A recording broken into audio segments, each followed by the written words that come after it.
Welcome to From the Quarries. I stumbled across tonight's work, The Secret Signs of the Rosicrucians, when I was researching the video The Secret Symbols of the Rosicrucians a few weeks ago. It was written by the well-known 19th and early 20th century esotericist Franz Hartmann. I don't know exactly when this paper was first published, but I do know that Hartmann was one of the early members of the Theosophical Society, as well as being a founder of the OTO. I think both of these facts give him a fair bit of street cred, at least in terms of late 19th century esotericism. I found it an enjoyable text to read, as much for what it doesn't say as for what it does.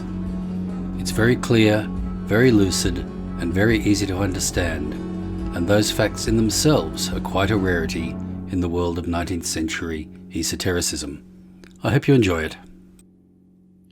Good evening, and welcome to tonight's presentation, From the Quarries, an archive of Masonic lore.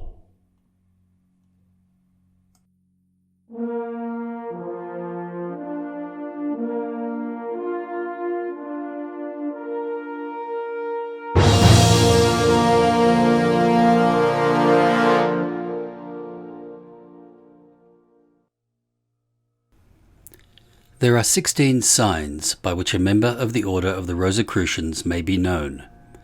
He who possesses only a few of those signs is not a member of a very high degree, for the true Rosicrucian possesses them all. 1.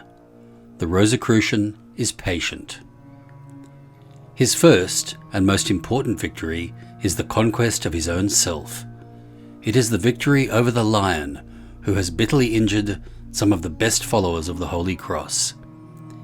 He is not to be vanquished by a fierce and inconsiderate attack made upon him, but he must be made to surrender to patience and fortitude. The true Rosicrucian tries to overcome his enemies by kindness, and those who hate him by gifts. He heaps not curses, but the burning fire of love upon their heads. He does not persecute his enemies with the sword or with faggots, but he suffers the weeds to grow with the wheat until they are both matured, when they will be separated by nature. 2. The Rosicrucian is kind. He never appears gloomy or melancholy, or with a scowl or sneer upon his face. He acts kindly and politely towards everybody, and is always ready to render assistance to others. Although he is different from the majority of other people, he still tries to accommodate himself to their ways, habits, and manners, as much as his dignity will permit. He is, therefore, an agreeable companion, and knows how to converse with the rich as well as with the poor, and to move among all classes of society so as to command their respect. For he has conquered the bear of vulgarity. 3. The Rosicrucian knows no envy. Before he is accepted into the order, he must go through the terrible ordeal of cutting off the head of the snake of envy, which is a very difficult labour, because the snake is sly and easily hides himself in some corner. The true Rosicrucian is always content with his lot, knowing that it is such as he deserves it to be. He never worries about the advantages or riches which others possess, but wishes always the best to everybody. He knows that he will obtain all he deserves, and he cares not if any other person possesses more than he. He expects no favours, but he distributes his favours without any partiality. 4. The Rosicrucian does not boast. He knows that man is nothing but an instrument in the hands of God, and that he can accomplish nothing by his own will, the latter being nothing but the will of God perverted in man. To God he gives all the praise, and to that which is mortal he gives all the blame.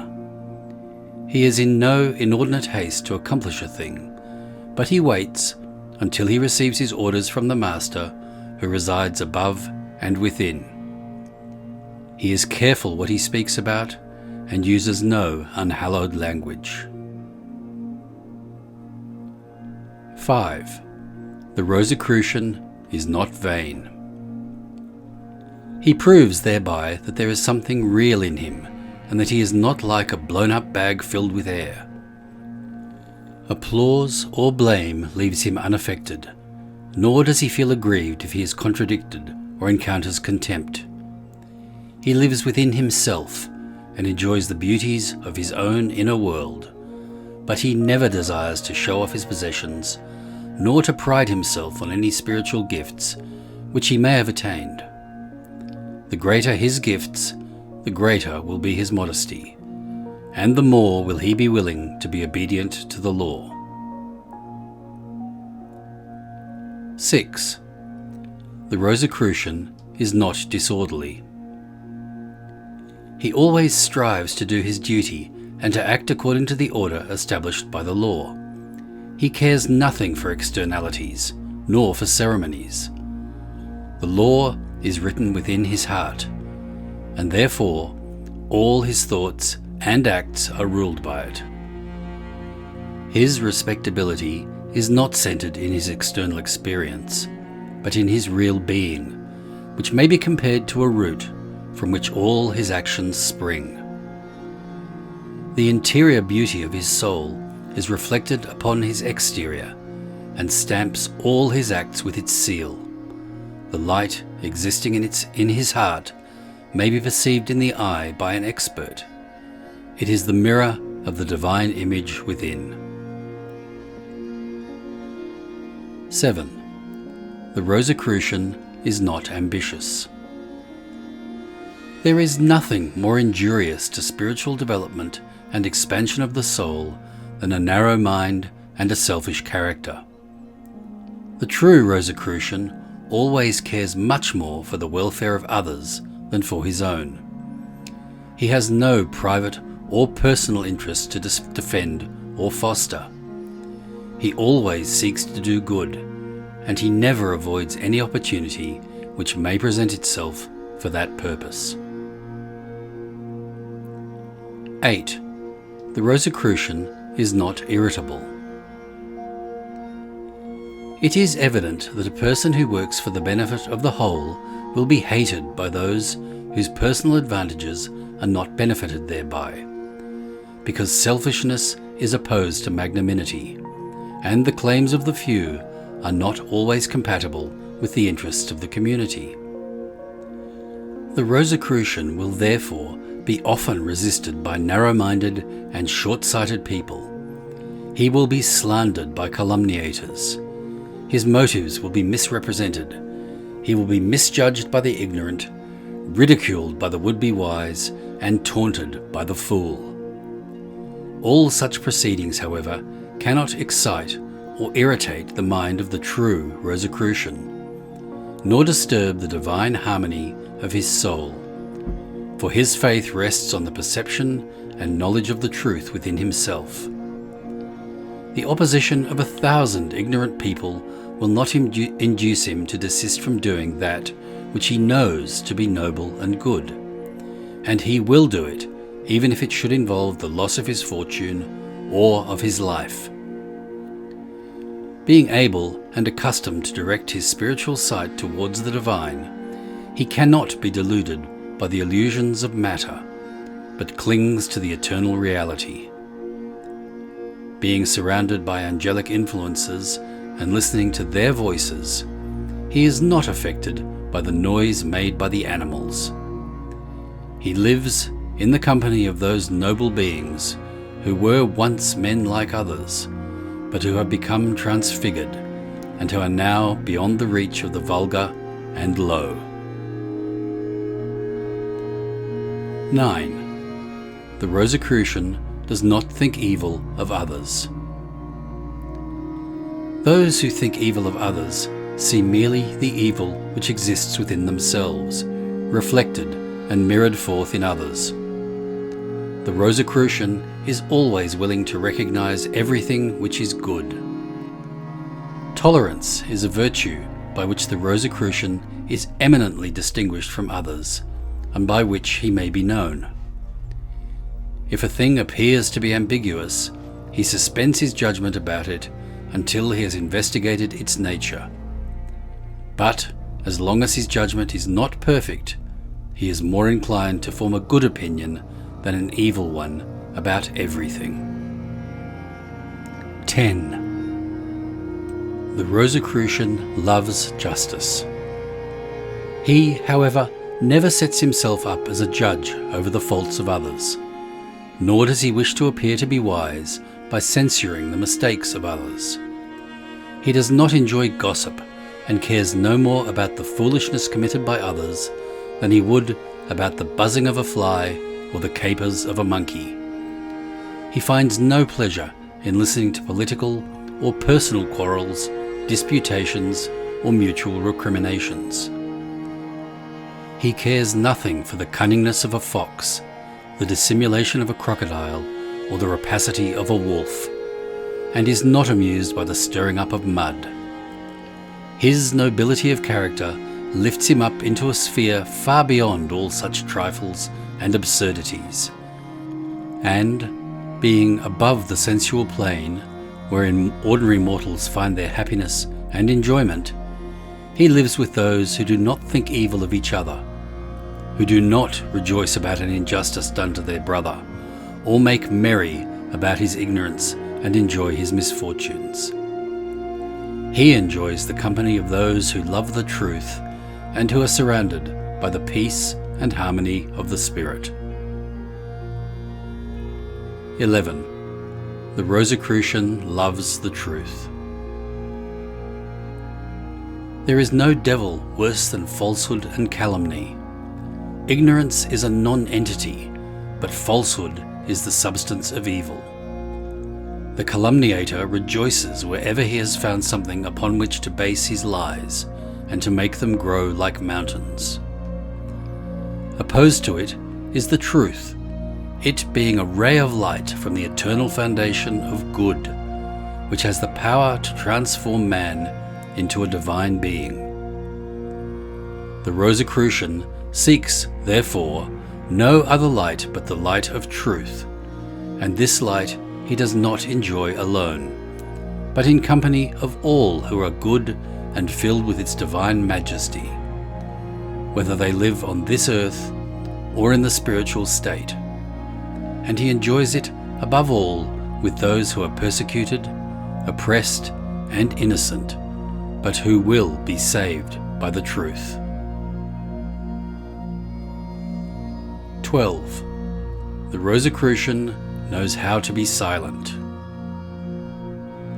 Those who are false do not love the truth. Those who are foolish do not love wisdom. The true Rosicrucian prefers to enjoy the company of those who can appreciate truth to that of those who would trample it with their feet. He will keep that which he knows locked up within his heart, for in silence is power. As a minister of state does not go about telling everybody the secrets of the king, so the Rosicrucian does not parade before the public the revelations made to him by the king within, who is nobler and wiser than all the earthly kings and princes, for they only rule by the authority and power derived from him.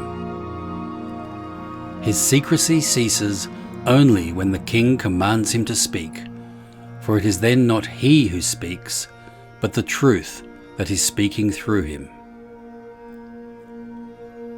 13.